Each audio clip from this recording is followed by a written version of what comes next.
talk about season extension.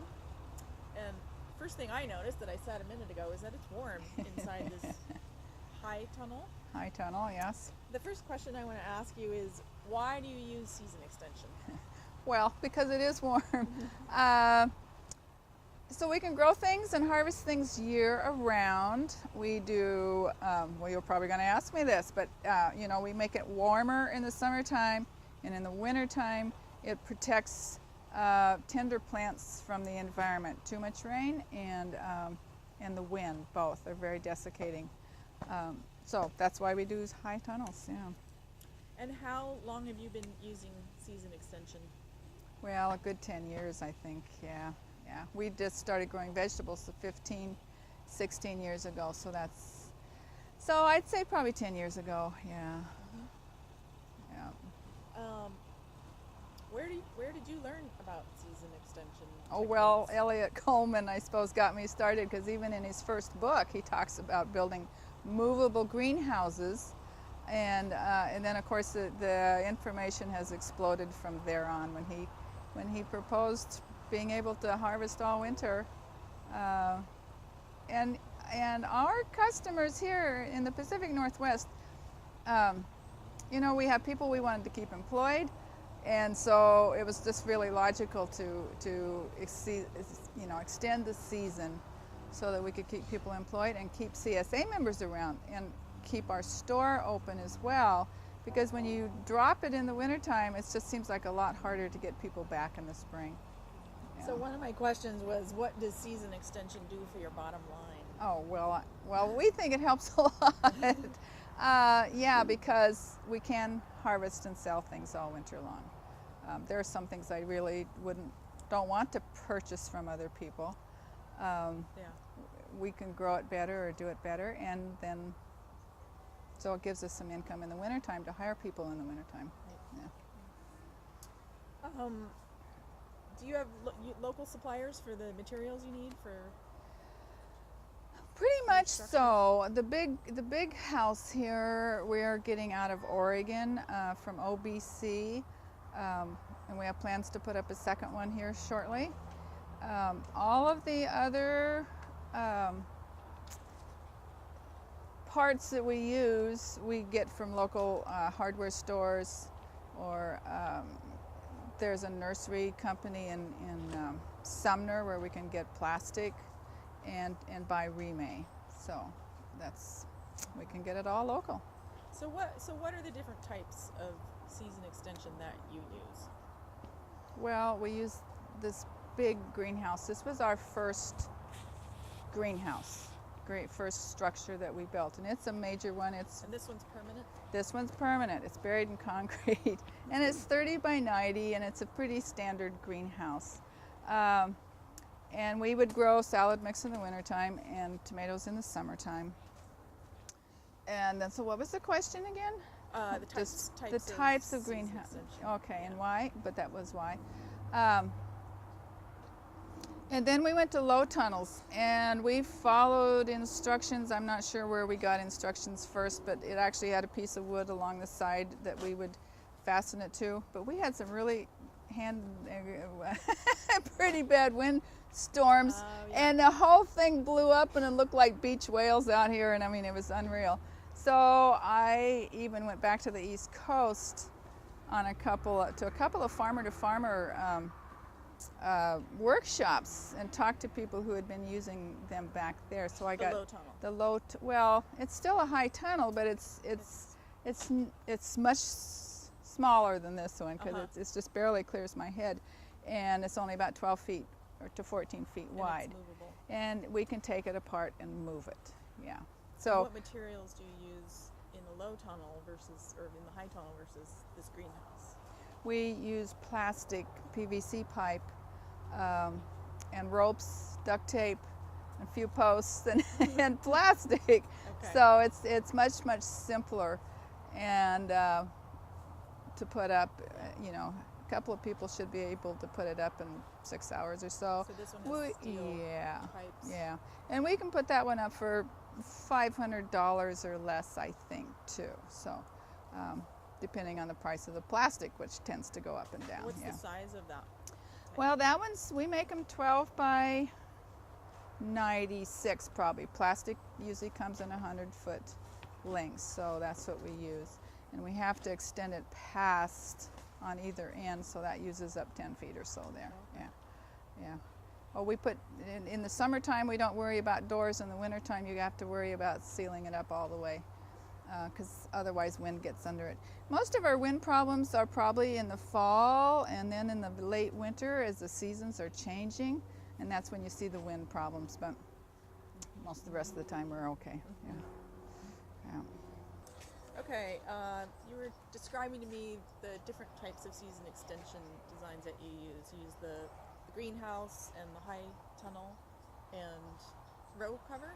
We use row cover, but we also do what's called a low tunnel, and that's remay over a pipe as well. And these are only 10-foot pipes. Okay. Yeah. So that's the And low that tunnel. and that's the low tunnel. And I actually think that it does a better job than actually putting remay flat on the plant. Yeah. Why is that? And I don't know why, but it just seems that way, Okay. because you've got more surface in there with the plant underneath it, so you've got more air. And we've used it on spinach very early in the spring, and one thing we noticed is that the spinach was quite clean when we harvested it, because normally after a rain you've got really dirty spinach, but anything under that low tunnel, that remay, it was magically clean because there weren't any raindrops pounding down on it. We used it on basil this summer because it's just been a cool summer, and basil just wasn't growing. We did have some basil inside a high tunnel with plastic, and we planted some outside, and it was just sitting there, and we put the low tunnels under, and it's just like magic. You can see a change in 3 or 4 days with that low tunnel. So you've got the greenhouse, the high tunnel, the low tunnel, And and then the row cover. What are the different uses for each of those? Well, What's gosh, the purpose of each there's- of those? there's- When do you use the greenhouse versus a Yeah. high tunnel versus a low tunnel? okay, well that depends on the season. We use the low tunnels.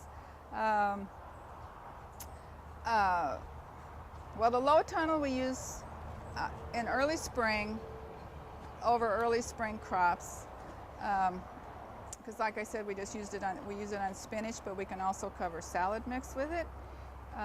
So that's mostly what we'd use that for. And then in the fall, we're using it on spinach, on salad mix again. We used it on basil all summer, and so that's what we'll use that for, is those low crops. The high tunnel we use, in the summertime we put like 2 beds of tomatoes or cucumbers in there. We might use it for basil. With the high tunnel, we put them in 2 different widths. We can put them at like 12 feet or 14 feet, and then we use it for the salad mix or basil. It barely covers my head, but we decided that since we're always kneeling most of the time to plant and harvest and reseed, so it really didn't matter that it wasn't too high. But if you want to put tomatoes in or cucumbers, it needs to be higher, so we move it closer together, and so it's 10 feet wide. Even then it's almost too short for tomatoes, but it works for us. And row cover by itself we use on crops early spring, sometimes to protect them from insects such as carrot rust fly on carrots, and some of the other pests that we have on the kale crops too, especially radishes, because you can end up with lots of worms in your radish. So the row cover works good on that. Yeah. And the big one? The big one, well, we use it for salad mix in the wintertime, and of course we use it for starting plants. We also have a heat table in here for starting plants, and then in the summertime we put tomatoes in here. Yeah. So you've mentioned a few of the crops that you grow. Are there any others that you grow specifically using one type or another of season extension? You mentioned tomatoes and basil and cucumbers and salad mix. Those are the biggest items, actually. Okay. Kales and collard greens do very well outside without cover. They will do just fine all winter, even without cover. Um, what other crops would there be? Strawberries in the spring, like towards the end of April. I live in a place that gets frost. We have frost later in the season than most other farmers, and so I use row cover on top of the strawberries while they're blossoming until probably almost mid-May. We have to pay attention to the weather a lot. So strawberries are a big one. We've talked about putting high tunnels over berries, and we might have to do that because, like right now, all this rain is wiping out our raspberries, and some of them we've hardly started picking, but they get moldy when it's rainy, so we're losing them. But another thing about having some of those high tunnels, you get a lot of plastic out there on that type of a tunnel. And well, I'm thinking of hay groves, for example, or something similar which is what they often use on berries. And you always have your wind event on Saturday night when you have nobody to help you take down the wind, take down the plastic. So anyway, that's a consideration too. You have to have people around to help you pull down that plastic. So you pull the plastic down in the anticipation of a wind. Yeah. Well, if you're using hay groves or something similar. Hay groves? Hay grove tunnel is another kind of high tunnel Okay. that's big enough to just. It doesn't necessarily even have walls. It's just a high tunnel to Okay. protect from rain and whatnot. And we don't have any of those yet. This plastic is always on here, on this one, yeah. So How much longer can you extend the season on either side? Oh, we can extend it a long ways actually, because we can use it all winter for salad mix. And then we start spinach in February, and by mid-March we can have really nice spinach. So can you talk a little bit about the difference between when crops are growing versus harvesting using season extension? Okay. Things don't grow in the wintertime here. You have to, so it's not, yeah. Things don't grow. Some Asian greens will. Mizuna, baby bok choy, and some of those other, komatsuna and things will actually grow, but other things grow very, very slowly. So if we harvest it, it's a good 4 weeks or something. So my goal, there again, I go back to Elliot Coleman and his books. So I get ideas from him. You have to realize that where he lives is like being at Eugene, Oregon. And here in Washington, we're the darkest place in the continental United States in December. So Elliot says you have to have things fully grown or harvestable size by 10 hours of daylight. And for us, that's very early November. So if you want spinach all winter, you actually have to have it at harvestable size by November 1st. So the timing back in August is critical. And then of course, like this year, we've had some really, really nice weather. So things grew faster than we wanted them to actually. Right. And they can get too big and need to be harvested earlier. So yeah, everything we grow, you have to think about that November 10th or November 1st date. So you grow it to harvestable size by November, and then from November till when? Till about the 10th of February or something. Is when you're simply harvesting. Yeah. Yeah. And then by February you can start to. We can start reseeding and growing things again. It seems like it's a shorter time for days to get longer in the spring than it is for getting shorter in the fall, which is kind of weird. Yeah. And so you have to, if you know you're going to have to pick so much salad mix or so much kale or whatever, you have to plant more so that you know that you're only going to be picking it once every 4 or 5 weeks during the wintertime. Yeah. So we don't have all the answers to that yet, but we're working on it. Right. It sounds like an important consideration for season extension. Yeah. Do you have to do anything differently to prepare the ground for a greenhouse or high tunnel or low tunnel? Yeah, no, we really don't. I just go ahead and prepare it as we normally do. If we need calcium, we add calcium. Um, Sometimes we do soil tests to see what the nitrogen is at that point, to see if we've used up all the nitrogen from summer crops, and maybe we might add more. But otherwise, I just do what we normally do. Yeah, just till it and plant. Yeah. And what about managing fertility? Well, managing fertility is a good question. Undercover. Yeah, because nitrogen is probably the biggest issue, and some people worry that there's actually too much nitrogen, could be too much nitrogen in your fall and winter crops. And I've not checked that to see if it's an issue. Like I just said, sometimes we do soil tests to find out. I know that in this big greenhouse, we've been using this for 10 years or so, and we need to add more fertility in here. So I'm thinking we're going to put compost in here this fall and till that in, and maybe do some cover crops in half of it, and then plant the lettuce in the rest of it, and then switch it over in the spring. Yeah. So those are things that we need more research on, actually, because we really don't have any answers for those. Yeah. So the research would be about what fertility do we need. Things seem to grow fine, though.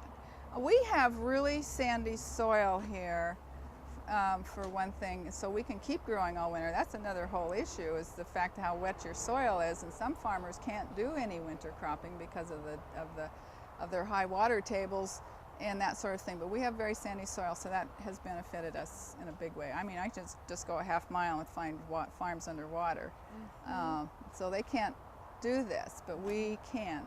But we also deal with a bit more. It's colder here, right? So that's one reason for doing it. Yeah. What about concern about nitrates accumulating? Yeah. Well, I haven't had any testing done, so I don't know. I do not add additional fertilizer in the winter, so because I've heard that that's a concern, and then other people have said it's not a concern. So I don't know. That's where we need more research, I guess. Yeah.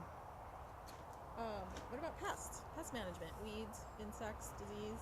Well, in the wintertime, we do have winter weeds here, because we have chickweed, which seems to grow all winter, but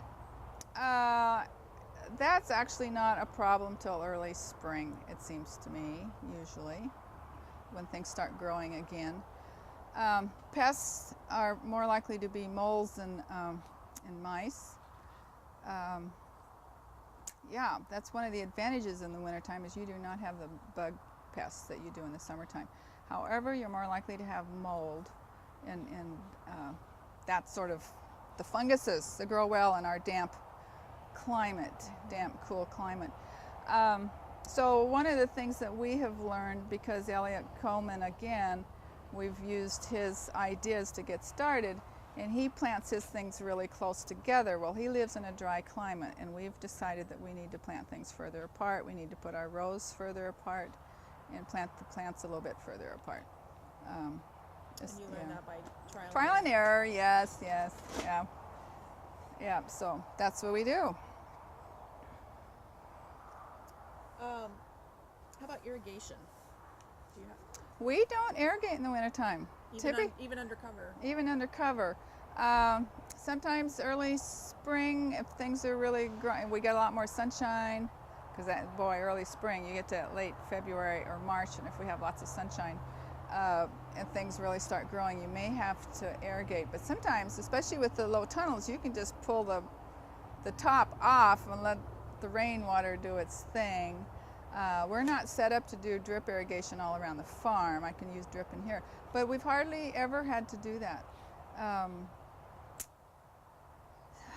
For a lot of the fall crops, for example, we don't put the tunnel up till after we've had a couple of good rains, and so the water has soaked up in the ground, and so it seems to last pretty good.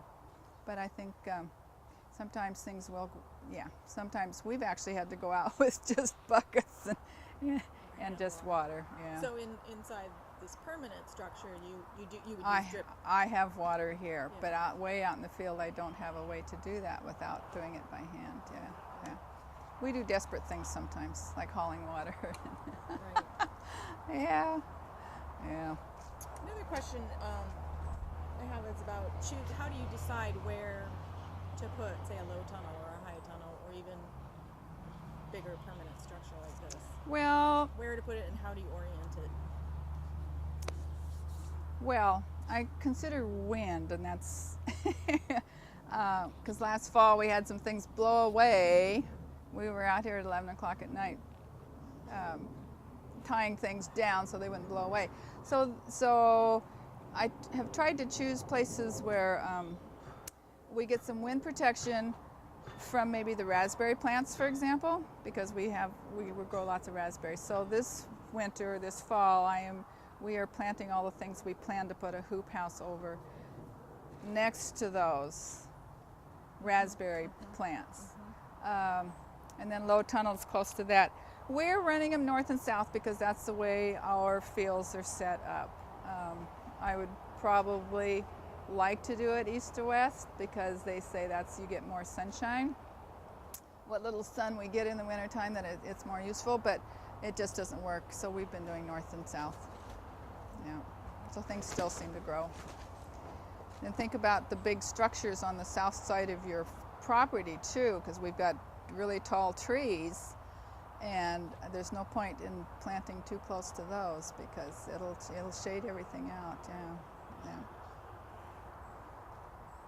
What about I think you alluded to this a little bit earlier, but the timing of when you plant, when it's going to be undercover, or both when you're extending into winter and when extending out of winter, I guess you might say. What is the timing that you have to consider? Well, you just have to keep planting because, especially in the fall and winter, you're going to start planting back in August, and then how fast things grow is determined by what the weather is in August and September and even October. So a lot of the stuff that we planted mid-August and early September, we're already harvesting it. So we're planting every 4 days, or we're trying to. It would be good to plant twice a week so that you've always got something going, and we're taking out summer crops, preparing the ground, and we're just planting a lot these days, believe it or not. Until we reach a point where it's actually too late to plant. Yeah. Let's see. Oh, do you have a sense of how much temperature control or difference you get with the different covers? Or I've not ever measured it, but boy, the basil this summer under the houses. In fact, I've had trouble with basil for 2 years now, and part of it I decided was water. But I know I've got basil over here right now that we never did cover, versus basil that are under 2 low tunnels with remay, and big difference, big difference. So, and I'm not sure what the temperature. Well, it's just warmer, and of course the weeds are growing very well under the tunnels too, because it's much warmer. Yeah. And it's just like standing here right now, we're a good 10, 15, maybe even 20 degrees warmer than outside. Yeah. So in the wintertime, it can be very, very nice in here and very cold outside. Yeah. Do you have a sense of what volume or what portion of your crops are grown undercover versus the whole farm? Well, it's probably less than 20%. Of course, in the wintertime, well, even then, it's less than 50% in the wintertime too, because we harvest lots of kales, the root vegetables, and all those things all winter. So I'd say probably only 20%. Yeah. Of course, virtually all the tomatoes are in undercover in the summertime, and then the salad mixes all under winter in the wintertime. So another aspect of season extension that is related is market extension, and so harvesting storage crops that you can keep and then sell. Well, marketing is a big is the biggest issue and the biggest reason for doing what we're doing. Because number one, we have built-in customers because we have a CSA. We do it year-round. We have all 4 seasons: summer, fall, winter, and spring.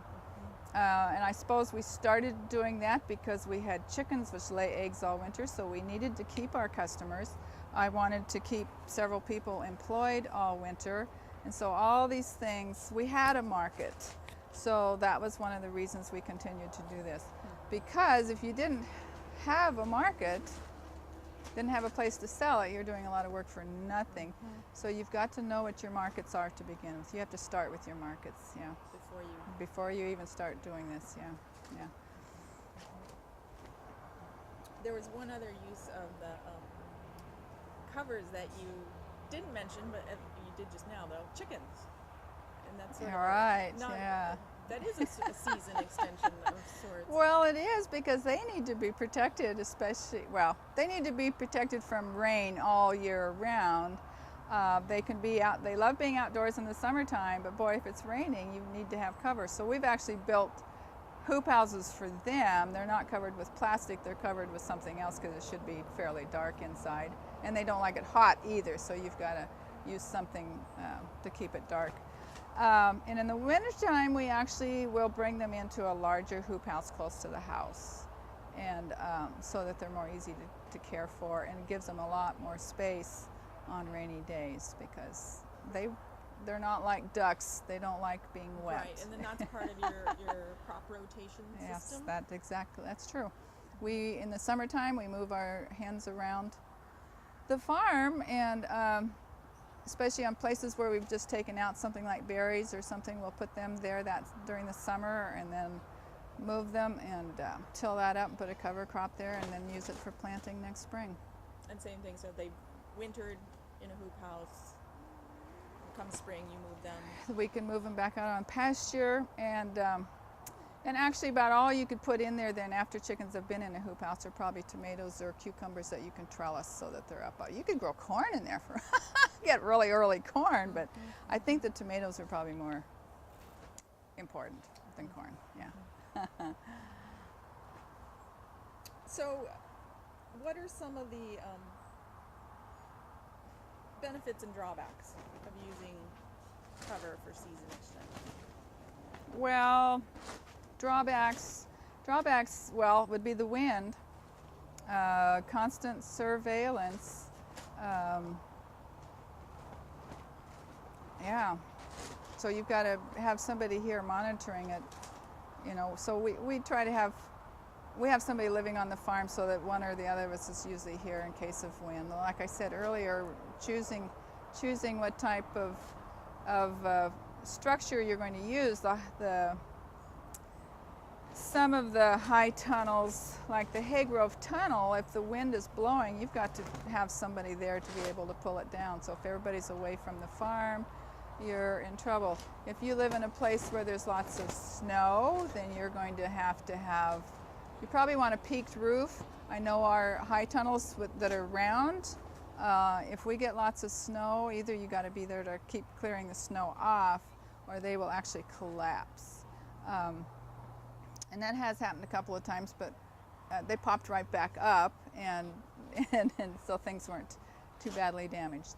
So those are some of the drawbacks. And in the summertime when it's hot, you have to be on top of opening them up for ventilation, and so it doesn't get too hot in there. But all the benefits, well, you get to grow more food. Yeah, production is much better. And then to have food later in the season, you know, the farmers markets are opening earlier in the spring, and the only way you're going to get earlier crops in the spring is with some sort of season extension, I think, yeah. Yeah. So. Just forgot my question. Oh, how do you open them for ventilation? Well, our big greenhouse, we roll up the sides, which is another one of those drawbacks. Somebody has to be here, and okay, the sun's out this morning, so you know you have to open it up early. And if it's cloudy and cool, we probably don't need to open it up. The low tunnels, high tunnels that are outside the hoops, the hoop houses,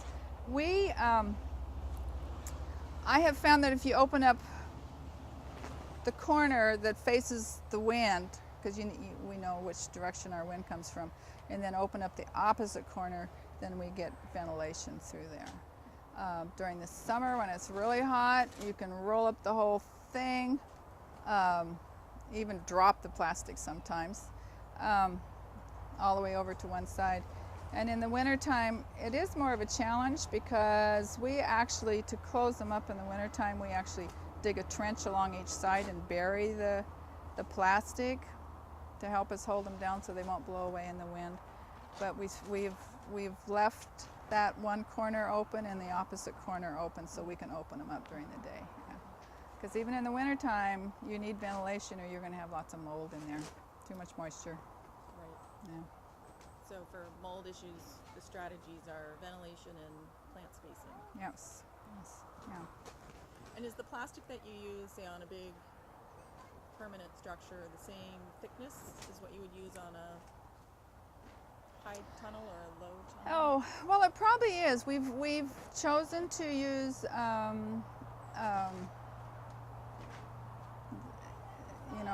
ultraviolet UV protected plastic that has a life of guaranteed for 4 years. We've tried construction plastic probably the first year or two, and boy, it just disintegrates even in one season. So that didn't work too well. And do you find that you get 4 years out of it? Or do you go beyond? Well, pretty much, and I even go beyond. One of the things about moving the plastic all the time, you're actually dragging it in the dirt, and we've discovered that it's hard to. So we probably are cutting down lots of light, just simply because it's dirty. But somehow, I think it still works okay. Yeah, and it even gets rips and holes in it sometimes too, because since we've got posts inside there for tomatoes, for trellising tomatoes, so sometimes when we're moving things or taking them off, it drops and you end up with a hole in it. Oh, right. So we just call it air conditioned. Right. And use it anyway. So we find lots of uses for the plastic even after its hoop house life is over. Yeah. Yeah. And then the PVC piping that you use, what do you tend to use a certain size? Well,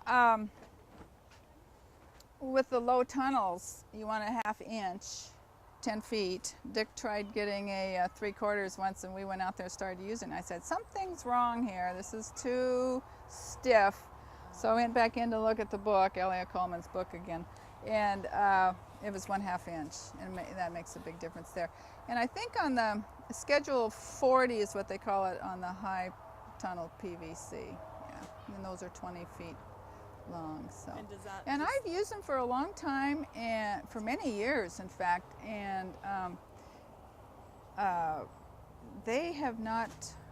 Only once. The last time we got a really, really bad snowstorm, and they collapsed. I noticed some of them actually broke then, but we had been using them for quite a few years at that point. So you find you don't have to replace the piping very No, yeah.